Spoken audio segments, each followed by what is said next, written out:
Member, l'honorable député de Vaudreuil-Soulanges. Merci, Monsieur le Président. J'appuie ce projet de loi du député de Lac-Saint-Louis et je veux souligner que c'est un pas dans la bonne direction. Depuis longtemps, nous, les néo-démocrates, demandons une loi interdisant les exportations massives d'eau. Le 9 février 1999, la Chambre des communes a adopté une motion du NPD visant à imposer immédiatement un moratoire sur l'exportation de quantités d'eau douce et les transferts interbassins. Nous remercions le travail fait par le député de Lac-Saint-Louis en ce qui concerne cet enjeu important partout au Canada. Présentement, tout projet d'exportation massive d'eau hors des bassins canadiens ou des Grands Lacs donnerait naissance à un précédent, à une situation que les autorités canadiennes ne pourraient remettre en question par la suite.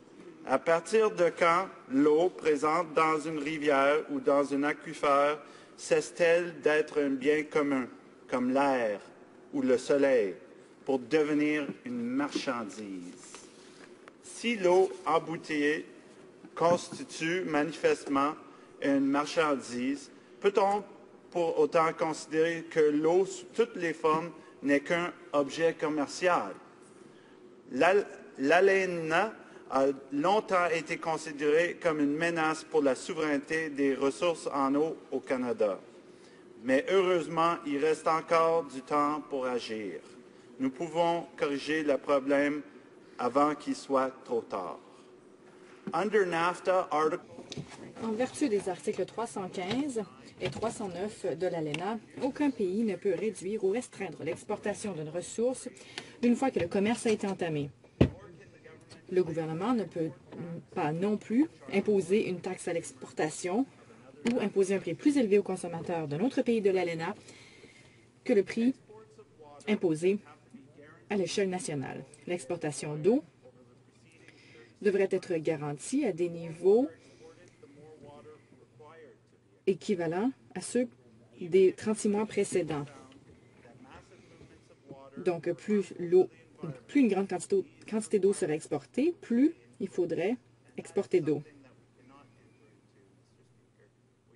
Même si on se rendait compte que ces déplacements d'eau étaient néfastes pour l'environnement, ces exigences resteraient en place. L'exportation massive d'eau douce se trouverait propriétaire à perpétuité d'une part des ressources hydriques canadiennes.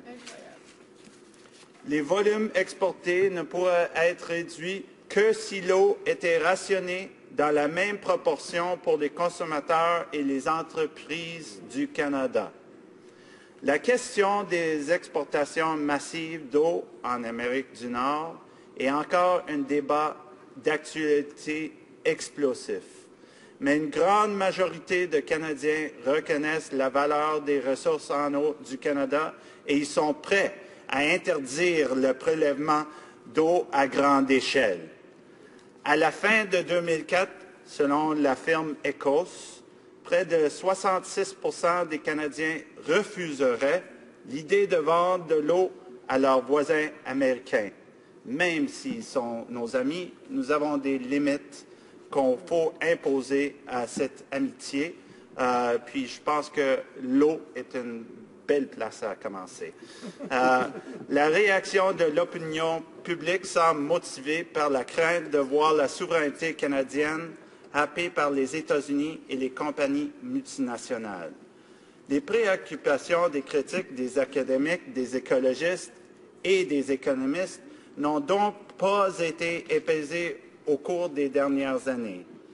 Il est temps de mettre fin aux incertitudes et de projeter correctement nos ressources en eau.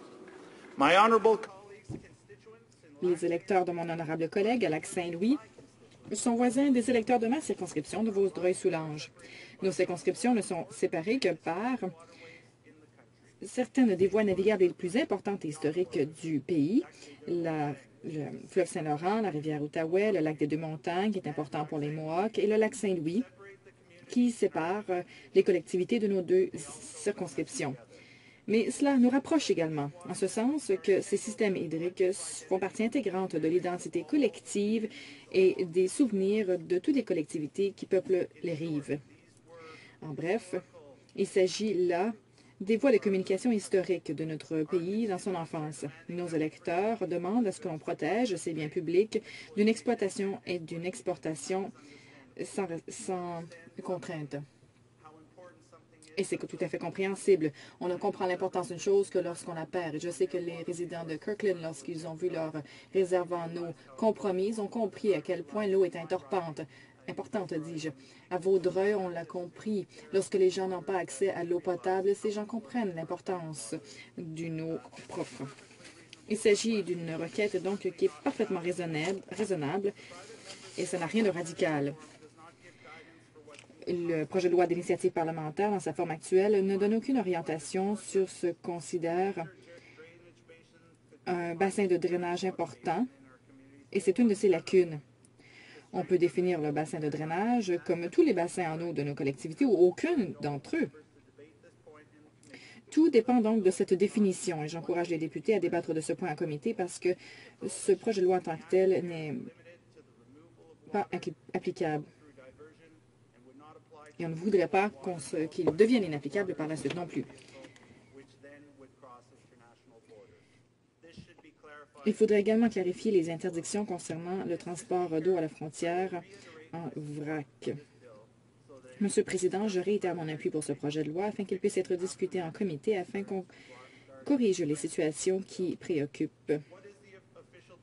Quelle est la définition officielle d'un grand bassin de drainage?